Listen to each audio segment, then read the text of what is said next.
Okay, I am Becky Roop. This is the Great Christmas Read, filmed at the Swanton Public Library.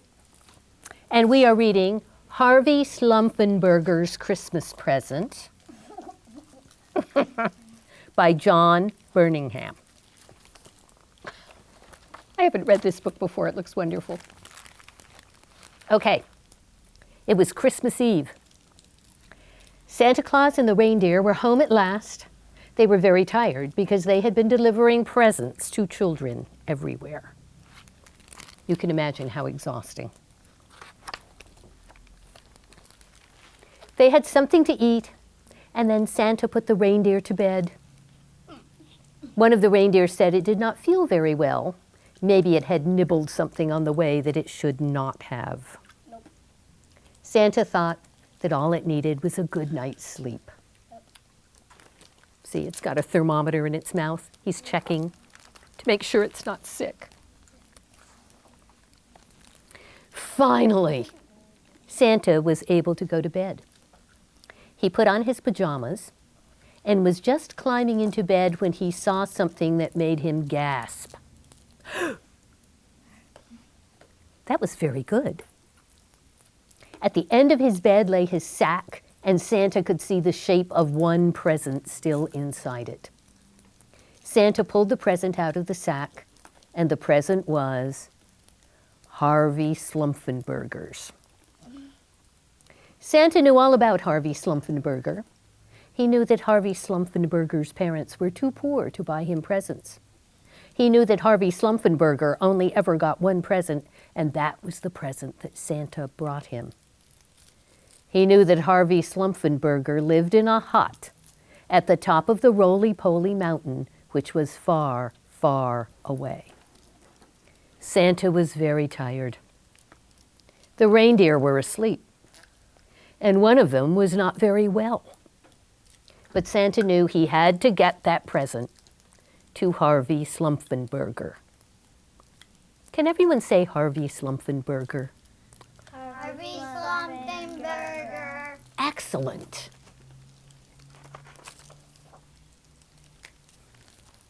There he goes. Santa put on his coat over his pajamas. He put on his boots and hat, picked up the sack with Harvey Slumfenburger's present in it, and started to walk through the cold winter night to the hut where Harvey Slumfenburger lived at the top of the roly-poly mountain, which was far, far away.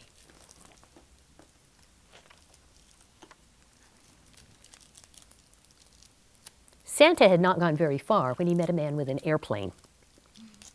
How convenient. "Excuse me," he said, "my name is Santa Claus. I still have one present left in my sack, which is for Harvey Slumfenburger, the little boy who lives in a hut at the top of the roly-poly mountain, which is far, far away, and it will soon be Christmas Day." "Get in my plane," said the man, "and I will take you as far as I can." The airplane took off and flew through the night sky toward the roly-poly mountain.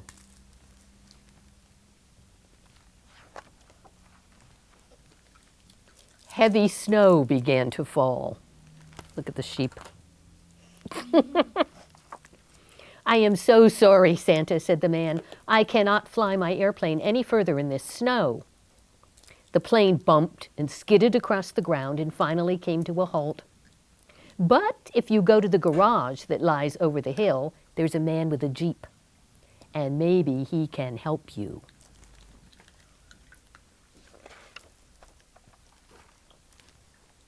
Oh, look, the man with the Jeep has a cat. Oh. Santa set off through the snow. He went over the hill to the garage, where there was the man with the Jeep.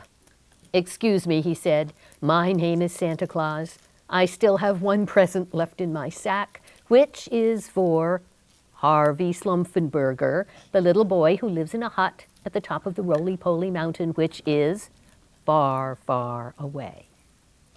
And it will soon be Christmas Day. Climb in my Jeep," said the man, "and I will take you as far as I can." The Jeep bounced and spun across the fields and down the road toward the roly-poly mountain. Can you see the Jeep? It's green. Good color for a Jeep. Is it? Oops. But then the Jeep skidded and crashed through the fence and into a tree, and Santa was sent tumbling into the snow. "I'm so sorry, Santa," said the man. "I can take you no further. But if you go down the hill and across the river, there's a boy with a motorbike, and maybe he can help you."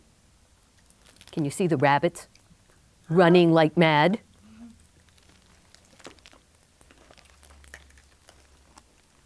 Santa went down the hill and across the river and met the boy with the motorbike. "Excuse me," he said. "My name is Santa Claus. I still have one present left in my sack, which is for Harvey Slumfenburger, the little boy who lives in a hut at the top of the roly-poly mountain, which is far, far away, and soon it will be Christmas Day." "We'll go on my motorbike," said the boy. "I will take you as far as I can." The motorbike roared off along the road toward the roly-poly mountain. Shouldn't they have helmets? Yeah. Yeah. Yeah. Because if they don't laugh, they will hurt their head. They will. They should have helmets. And look what happens. But they had not gone very far before the motorbike slid on some ice and they both fell off. "I'm so sorry, Santa," said the boy. "The front of my bike is all twisted and I can take you no farther. But if you go across the valley and into the woods, there's a girl who has skis. Maybe she can help you." That's why you wear a helmet, because that will help. Look at this. They should have had helmets. Uh-oh. Santa went across the valley and into the woods where he found the girl with skis. Green skis.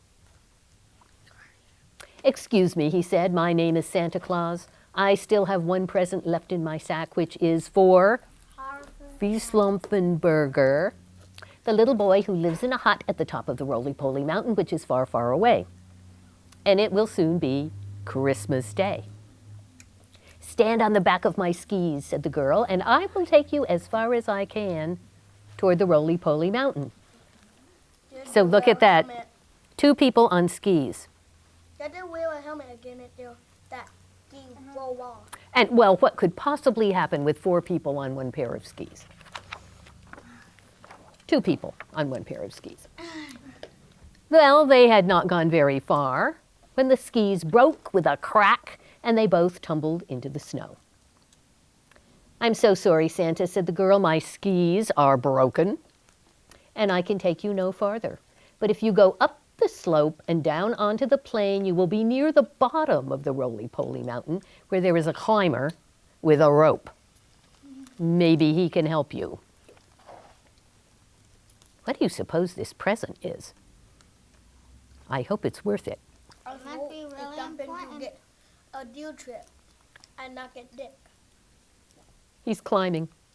Santa went up the slope and down onto the plain where he found the climber with the rope. "Excuse me," he said. "My name is Santa Claus. I still have one present left in my sack, which is for Harvey Slumfenburger, the little boy who lives in a hut at the top of the roly-poly mountain, which is far, far away. And it will soon be Christmas Day." "Hold on to my rope," said the climber, "and I will take you as far as I can up the roly-poly mountain." Does this mountain look roly-poly to you? No. It looks like a cliff to me. Am I dying to go and turn back and get her there? Mm-hmm. Garbage. Of course. Ugh. They had not climbed very far when the rope broke, and Santa nearly fell off the roly-poly mountain. "I'm so sorry, Santa," said the climber. "My rope is broken and I cannot climb any higher, but if you keep going up that cliff and over those boulders, you will see a little hut at the top. And that is the hut where Harvey Slumfenburger lives." I knew that rope was going to break. I had a feeling too. There's the hut. Santa kept going up the cliff and over the boulders and finally arrived at the hut where Harvey Slumfenburger lived. Santa climbed onto the roof and down the chimney and put the present in Harvey Slumfenburger's stocking. Wait, that's what he looked like? That's what he looks like. Neat. I like that blanket. Yeah, looks like a quilt. And then Santa set off on the long journey home. By horse, scooter, zip line, bike, rowboat, helicopter, sled, hot air balloon, roller skates, skates, and a train. I don't think he'd be on a train like that. He'd fall off. It doesn't look safe, does it? He's probably desperate by this time. He'd probably melt. There he is, walking home. Probably cold.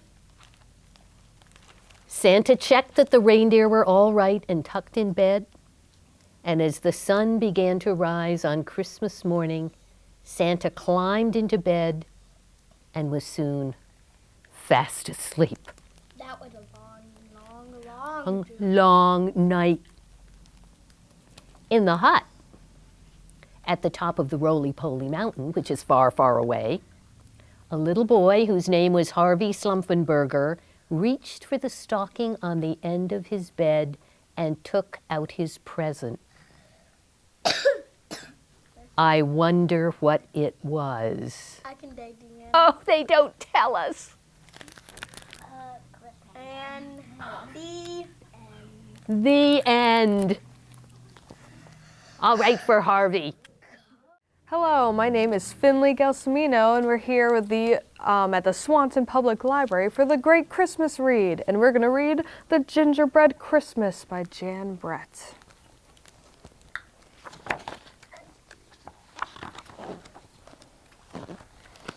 All right. Everyone in the village is talking about the Christmas festival, Maddie told the gingerbread baby. I can sing in my gingerbread band, the gingerbread baby sang out. Maddie laughed, but you don't have a band. Then Maddie had an idea. Gingerbread baby, practice your best song. I think I can help. And he hurried off to fetch the old cookbook.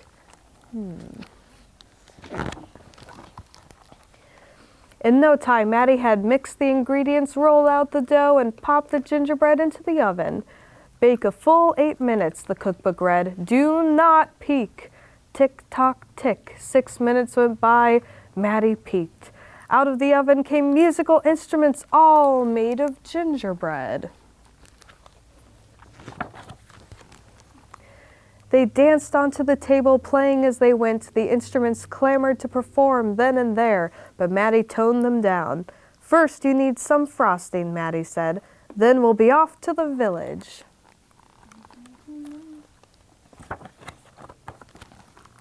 The gingerbread baby was first in line, practicing his singing as he went, do, re, mi. Then came the gingerbread band, a violin, cello, double bass, French horn, clarinet, and trumpet, tooting and zooming to the beat of the big bass drum. They bounced along, playing a march with the gingerbread baby leading the way.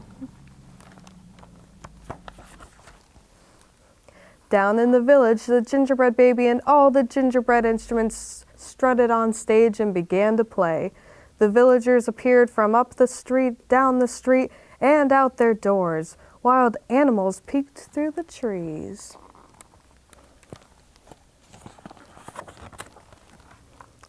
Look at those instruments playing a tune, a boy sang out. And a snappy one at that, a girl said, tapping her foot. The gingerbread band played so sweetly that everyone just had to dance. The gingerbread baby saw the animals inch closer. Aha, he thought, I have just the music for them, and he struck up the wild animals' waltz. The instruments played faster and faster. No one was left standing still. In the middle of the festivities, little Aunt Sophie stepped in closer. "I think those instruments are really cookies," she announced, "and I so want one." Everyone stared at the stage thinking, "I want a piece of gingerbread for myself."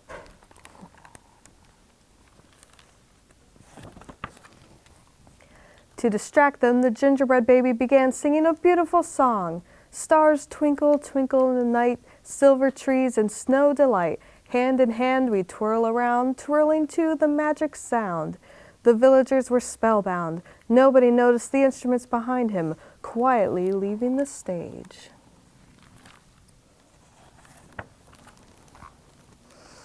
Backstage, Matty knew that the jig was up. He made a plan to hide the gingerbread band. While the gingerbread baby was singing, he scooped up the snow and did a little magic where no one could see.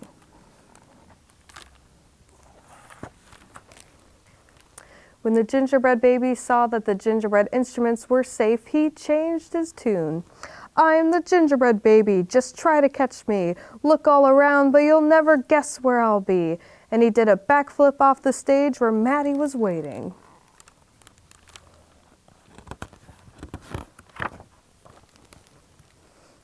The gingerbread baby zigged and zagged. "Catch him," a boy yelled. "We want that rascally baby," a girl called out. He was headed toward the big Christmas tree when he disappeared. The villagers looked and looked, but the gingerbread baby had vanished into thin air, and the gingerbread instruments were nowhere to be seen.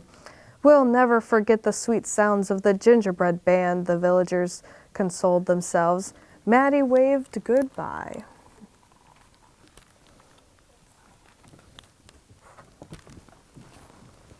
Not far away, the gingerbread baby was hiding. It was the hardest thing he ever had to do.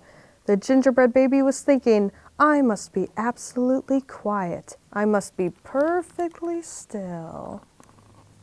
Here he is. I don't know. Let's see. Where is he hiding in there?